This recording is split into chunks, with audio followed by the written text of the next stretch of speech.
la prétention aujourd'hui de changer le cours des choses et de révolutionner les relations, mais au moins de faire prendre conscience de ce qui se joue quand on n'est pas reconnu dans son identité, dans ce qu'on est. C'est tout le thème de ce qu'on appelle les représentations, les images qu'on peut avoir pour les uns et les autres. C'est le B2RJ qui a été chargé d'animer, de gérer cette formation en compagnie de certaines et certains collègues du CIDF et en partenariat privilégié avec l'équipe d'ancrage. Donc, les objectifs principaux de la formation ont été les suivants.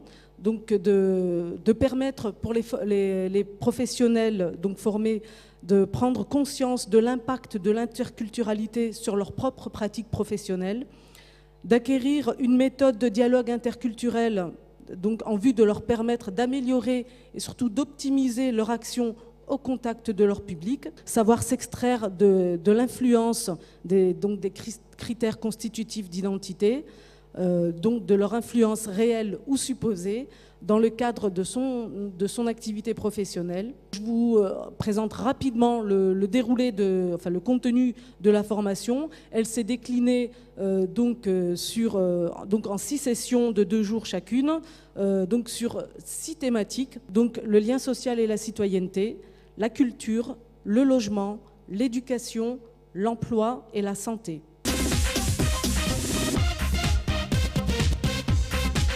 Alors une fois je devais faire un travail de théâtre avec une collègue, Julie. Julie se promène en fauteuil roulant, elle est complètement handicapée. Je me suis mis à chercher son appartement directement au rez-de-chaussée en essayant de regarder s'il y avait une porte qui s'ouvrait au rez-de-chaussée. Et puis rien ne s'ouvrait, et puis finalement c'est un monsieur qui était là qui m'a demandé si je cherchais quelqu'un. Je lui ai dit Julie, la personne handicapée. Il m'a dit elle habite au 3e étage. Et là je la vois non pas sur un fauteuil roulant, mais sur un fauteuil de bureau avec des roulettes, très à l'aise, très décontracté. Et puis à ce moment-là il y a son amoureux qui vient. Et là, je découvre un jeune homme de mon âge à peu près, et qui est complètement valide. Par rapport à cette rencontre, je me suis rendu compte effectivement qu'il y avait tout un tas de préjugés que j'avais sur les personnes handicapées. D'abord, le fait de me dire qu'une personne handicapée n'habitait forcément qu'en rez-de-chaussée. J'étais loin de penser que Julie, avec tout son handicap, pouvait être autonome, se déplacer chez elle tranquillement, toute seule. Je ne pensais pas du tout qu'elle pouvait avoir des rapports amoureux, des rapports sexuels, et d'autant moins avec une personne valide. Je n'arrivais pas à comprendre qu'une personne valide, quand j'ai rencontré son copain, voilà, puisse être en amour avec elle, puisse tomber amoureux d'une personne comme Julie. Je croyais que j'étais une personne relativement ouverte. Là, je me suis rendu compte que, effectivement, il y avait tout un tas de préjugés qui, même pour moi, étaient là, bien présentes. Tout un tas de représentations que je me faisais à propos des handicapés. Et je vois plus une personne normale aujourd'hui dans la personne de Julie, c'est-à-dire quelqu'un qui peut exprimer des tas de choses avec un mode différent. Samira raconte qu'elle et Sophie étaient en formation à l'AFPA. Dans le cadre de leur formation, elles doivent téléphoner à une agence d'intérim pour proposer leur CV. Samira appelle en premier, elle se présente en détail et obtient comme réponse que l'agence n'a aucune offre qui corresponde à son profil pour le moment. Sophie, qui a exactement le même profil et la même expérience que Samira, téléphone immédiatement après elle. Le même salarié de l'agence qui lui répond que son profil les intéresse et lui demande d'envoyer son CV. Samira pense que la différence de réponse est directement liée au nom de Sophie et aux représentations qu'ont les employés de cette agence, ainsi qu'aux quotas ethniques qui seraient, d'après elle, pratiqués dans cette entreprise.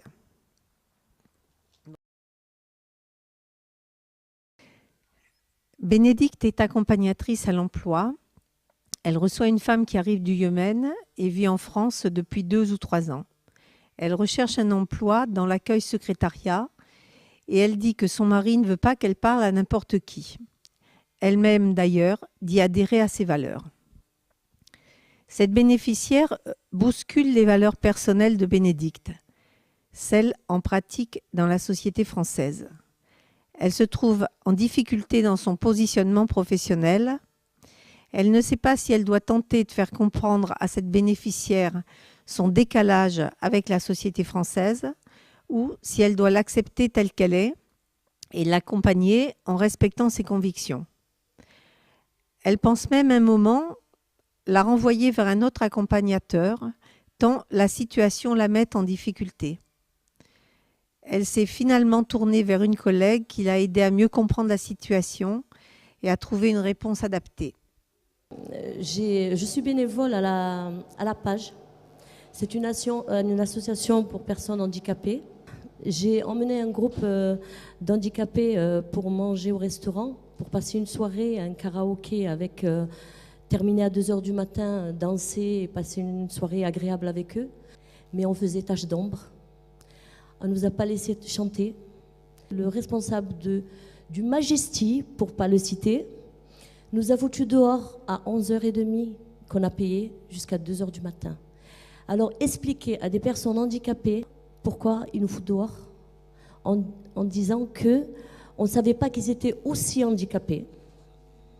On ne savait pas qu'ils étaient en fauteuil. Bien sûr, on est parti déposer plainte. Hein. C'était très, très dur. Je vous jure, j'ai pleuré.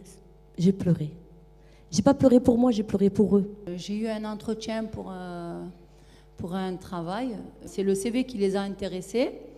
Mais une fois que j'ai dit où j'habitais, comme quoi j'habitais dans le 16e arrondissement de Marseille, la personne qui me recevait m'a dit... si vous n'avez pas le véhicule, ça ne sera pas possible parce qu'il faut que vous soyez à l'heure. Et comme on est dans le 16e, 15e, du coup, ça nous pénalise par rapport aux moyens de transport. On est coupé pour l'emploi s'il s'agit d'un emploi vers les quartiers sud de Marseille. La discrimination, fondamentalement, c'est la différence entre la loi, ce qui serait une loi universelle, comme on a parlé tout à l'heure de culture universelle, et ce qui est la question de la marchandisation et du marché, quoi. Et finalement, quand on est handicapé, on ne peut pas aller dans une boîte commerciale, ça fait moche, ça fait tâche. Quand on va chercher un boulot, où c'est le prénom qui fait tâche. Enfin, c'est la question du marché qui, à chaque fois, fabrique discrimination. Moi, j'aime beaucoup les nouvelles devises qui sont en train d'émerger, qui viennent, là, pour le coup d'Afrique. C'est dignité, justice, c'est enfin la liberté réelle, l'égalité réelle, la fraternité réelle, et qu'il faut continuer à se battre pour qu'on soit tous dignes, qu'on soit handicapés, qu'on soit, etc. Quand ils arrivent pour demander un stage, voilà, ils trouvent que les portes sont fermées. Nos enfants veulent travailler. Nos enfants, dans ces quartiers, ils veulent lever la tête. Ils travaillent, ils sont intelligents. Pourquoi ils trouvent ce mur-là? Pourquoi c'est une égalité, discrimination? Moi, j'ai dit aux jeunes des quartiers nord, ou d'autres quartiers, il faut travailler, il ne faut pas laisser faire. Si vous trouvez l'ascenseur en panne, montez l'escalier et merci. Même si vous n'avez pas été victime de discrimination, autour de vous, les gens qui vous aiment, hein, les gens qui sont vos amis, sont surpris. Moi, j'ai trouvé du travail à 49 ans et ma meilleure amie m'a dit « Eh bien, dis donc, tu as passé vraiment des étapes parce qu'il y a le racisme anti-arabe, tu es algérienne, il y a le racisme anti-gros, tu es grosse, il y a le racisme anti-vieux, tu es vieille. » Donc ça, c'était une de mes meilleures amies. Que pensent les autres qui ne sont pas mes amis? La presse, elle parle toujours de négatif pour les quartiers nord. C'est pas normal. Il faut qu'il parle un petit peu de positif. Car il y a beaucoup de choses à dire pour le positif, mais quand même, on connaît que la presse, c'est l'oxygène de démocratie. Il faut qu'on parle de positif, il y en a beaucoup, mais c'est une guerre contre nous, je ne sais pas pourquoi. Dans la formation, on a eu beaucoup de volonté des intervenants d'amener les stagiaires à changer, à renouveler, à peaufiner le regard.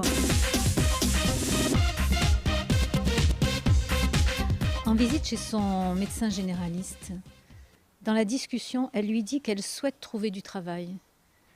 Spontanément, le médecin lui signale que si elle travaille, elle risque de perdre ses aides sociales. Or, elle n'en perçoit aucune et n'en a jamais perçu. Immédiatement, il lui vient à l'idée que c'est à cause de son nom, de ses origines maghrébines, que le médecin lui fait cette réflexion. Il pense sans doute, dit-elle, que toutes les familles maghrébines ne vivent que sur les aides sociales. Elle est française, née à Marseille, et se rend au palais de justice pour régler une affaire familiale douloureuse. Étant très fragilisée à ce moment-là, elle demande à son frère de l'accompagner.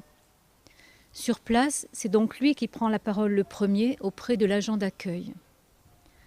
Celui-ci lui demande immédiatement si elle a besoin d'un interprète, avant même d'avoir ouvert la bouche. Malika pense que l'agent a supposé qu'elle en aurait besoin, parce qu'elle est d'origine maghrébine, qu'elle porte le voile, alors qu'elle est française et née en France, et en plus, elle ne parle pas arabe. Elle a très mal vécu cette situation, même si elle reconnaît que, comme on dit, ça partait d'une bonne intention. Quelquefois, ça part d'une bonne intention que le professionnel propose, ou agisse de telle ou telle manière. Et pourtant, c'est mal perçu. On est tout le temps en train d'être dans l'injonction paradoxale vis-à-vis de la question de la discrimination quand on est travailleur social, en fait, enfin à mon sens. J'ai demandé, comme tout le monde, la demi-gratuité pour mes enfants, pour la cantine. Et mon dossier a été renvoyé à la maison en me disant vous n'êtes pas inscrite à la NPE, vous n'êtes pas inscrite à Pôle emploi, vous faites quoi? Vous touchez pas le RSA, vous faites quoi? J'ai lui fait un petit mot à la dame de la mairie en lui disant écoutez, j'ai des enfants en bas âge, j'ai une petite reversion, je m'occupe de mes enfants, je n'ai pas le droit au RSA, mais j'ai droit à la demi-gratuité parce que je ne plafonne pas. Et j'ai le droit de ne pas être inscrit à la NPE. Je n'ai pas envie d'aller travailler, j'ai envie de m'occuper de mes enfants, j'en ai 8. J'étais obligée de me justifier, j'ai trouvé ça... elle n'a pas le droit en plus. Est-ce que là, cette bienveillance n'est pas menée à l'excès? Un travailleur social, par essence, est curieux de la vie d'autrui et très demandeur pour aider, absolument aider, toujours aider par rapport aux normes sociales qu'il a appris. Donc le droit, c'est plus qu'un droit, c'était un devoir pour elle de poser toutes ces questions-là, même si elles sont très intrusives, effectivement, et qu'elles peuvent gêner, quoi. Il pleuvait. J'allais me rendre chez une personne âgée. J'allais travailler chez elle. J'ai glissé, je me suis fait mal. Je téléphone à l'association, je leur annonce que voilà, je suis tombée, que je ne peux pas travailler aujourd'hui. Qu'est-ce qu'elle me répond, la secrétaire? Elle me dit tu as laissé la femme sans repas aujourd'hui, tu vas subir les conséquences. Et je me suis mise en accident de travail. Le 1er mars, je préviens l'association, je leur dis voilà, c'est mon dernier jour d'accident, je souhaiterais reprendre le lundi. On me dit non, vous n'allez pas reprendre, vous attendez, on va vous dire ce que vous allez faire, on va vous appeler. J'attends le lundi, mardi, mercredi, jeudi, une semaine, 2 semaines. Du coup, je ne suis plus en accident de travail, je ne travaille plus. Par la suite, le patron, il m'a licencié. Il a compté des jours, tous les jours que je n'ai pas travaillé, c'est des absences injustifiées. J'ai droit aux congés payés, il me les a déduits. Solde pour tout compte, j'ai pas eu. Ma paye que j'avais travaillé le début février, il me les a pas payés. J'ai pas pleuré devant eux parce que je me suis montrée forte et comme quoi je me laisse pas faire. Il y a ma fille qui était scolarisée dans un lycée privé. Moi et notre maman, on a demandé de créer une association de parents d'élèves. Rien que pour cette raison, ma fille et sa fille, elles ont été exclues, renvoyées de ce lycée. car j'ai tapé à toutes les portes, j'ai vu tous les lycées publics, et malheureusement, un renvoi d'un privé, ça passe jamais dans un public. Cette enfant, elle a été déscolarisée 4 mois. Il a fallu attendre jusqu'à qu'elle atteigne ses 16 ans pour lever la main, pour dire que maintenant, c'est plus l'éducation nationale. Adressez-vous à la mission locale, à la MJI, la mission générale d'insertion, voilà. La fragilité du statut social fait qu'on va en fait utiliser le droit formel pour éventuellement, par exemple, vous virer les enfants, ne pas virer de l'emploi, etc. Des gens à statut social fragile. Les salariés des services publics et le monde associatif a, me semble-t-il, une responsabilité particulière pour accompagner, aider les gens pour qu'ils deviennent aussi assez forts par rapport à la faiblesse, pour les aider, pour renforcer et dépasser la fragilité du statut social. L'éducation nationale, qui était un très beau concept, certainement au début du XXe siècle ou à la fin du XIXe siècle, a commencé finalement à montrer ses limites en matière d'égalité des droits et des chances des jeunes lycéens, et de toutes les conséquences ensuite que ça a, les oraux, etc. Et l'aveuglement des personnels du service public qui ne se rendent pas compte à quel point finalement ils accueillent mal et ils ne se défendent pas, et les profs qui ne réagissent pas quand ils voient un cas. On est tous perdants quand il se passe ce genre d'histoire et qu'on ne réagit pas solidairement. Je suis Florence Lardion de l'Université du Citoyen. Et donc, je voudrais apporter le retour, en fait, un retour d'expérience qu'on mène depuis plusieurs mois sur le thème du vivre ensemble et de la citoyenneté dans les quartiers. La première chose qui est ressortie, c'est l'impact de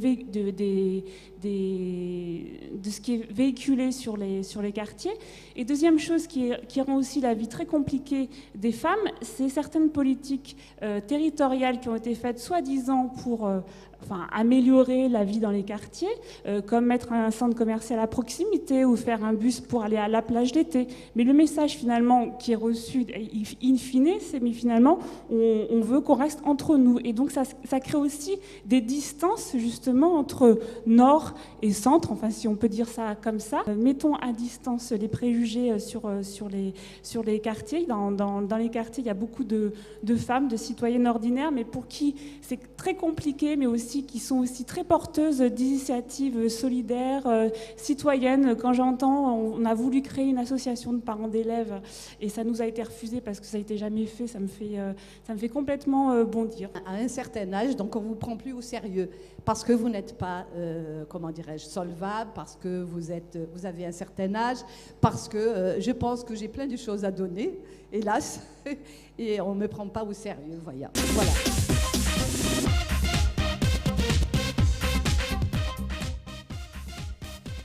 J'ai travaillé à l'Institut Paoli-Calmettes, au service de radiologie. J'avais une collègue qui avait plutôt tendance à avoir certains préjugés. Nous étions en radiologie et à l'accueil, donc, nous avons commencé à discuter, puis elle a dû remplir une fiche. Je lui ai donné bien sûr mon nom, mon prénom, jusque-là tout va bien. Mon adresse, rue de la Pinède, tout va bien. Herbel. Ah, mais tu habites une cité. Oui, mais rassure-toi, c'est pas Chicago. Hein. Ah, mais tu sais, c'est mal vu, ici tu auras des problèmes. Oh, je pense pas. On ne sait pas, et puis là-bas, c'est plein de délinquants. Oh, tu sais, je dis le pas, je braque pas. Alors sois tranquille. Zora est en situation de recherche d'emploi et elle se rend à un rendez-vous avec le conseiller de la NPE. Lorsque le conseiller regarde son CV et qu'il lit son adresse dans le 15e arrondissement de Marseille, il a la réaction suivante. Il lui dit « Vous habitez dans un quartier chaud, vous êtes grillé au niveau du travail. » Alors Zora était très très en colère de cette réaction. D'abord parce que tout le monde dans le quartier était mis dans le même panier et ensuite parce que tous les habitants du 15e étaient considérés comme des voyous. Elle est accompagnatrice à l'emploi. Elle reçoit pour la première fois une femme comorienne qui a une démarche lente et présente des difficultés d'expression en français. Elle réagit en pensant qu'il lui faudrait sûrement une remise à niveau et que la recherche d'emploi et l'accompagnement allaient être sûrement très difficiles. En fait, la dame était très autonome et dynamique dans ses recherches, et l'accompagnement s'est relativement bien passé. Florence a réalisé qu'elle n'avait pas suffisamment laissé la possibilité à cette bénéficiaire de faire ses preuves.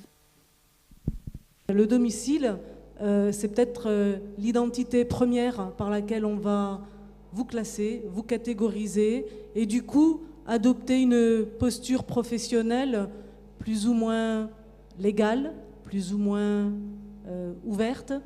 Il y avait une amie que son enfant était très très malade. Elle donne son adresse, la Castellane, cette nuit-là. Le médecin il n'a pas voulu venir, il lui a dit si vous pouvez y aller aux urgences. Cette dame n'a pas de véhicule. Elle va appeler, je ne sais pas, les pompiers juste parce que sa fille elle a de la fièvre ou non. Elle m'a appelé à minuit, me dit s'il te plaît, si tu peux amener ma fille aux urgences parce que le médecin ne veut pas venir. C'est vrai que le domicile, c'est un gros problème. D'ailleurs, même les livreurs, ils ne nous livrent pas. Quand un enfant il meurt dans une école qui se fait poignarder ou quoi que ce soit, il y a une aide psychologique. Pourquoi nous, on n'a pas le droit à l'aide psychologique? Il n'y a pas d'égalité. Qu'est-ce que ça veut dire? Voilà, parce qu'on habite fond vert. Il y avait un véhicule qui était en train de brûler.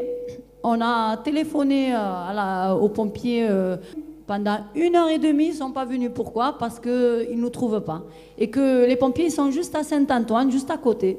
C'est grave. On est tout le temps en train d'effacer les noms des quartiers ou de les mettre en valeur selon qu'on veut en donner une image pour renforcer les stéréotypes ou au contraire rendre la ville belle. On a plutôt tendance à d'abord se présenter comme Marseillais ou Marseillaise ou alors enfant de tel quartier. Donc c'est aussi la façon dont nous, on se pense, comment nous, on se construit ensemble, comment on se présente aux autres et comment on fait communauté, soit de quartier, soit de genre. Et peut-être que nous aussi, on doit penser nos postures.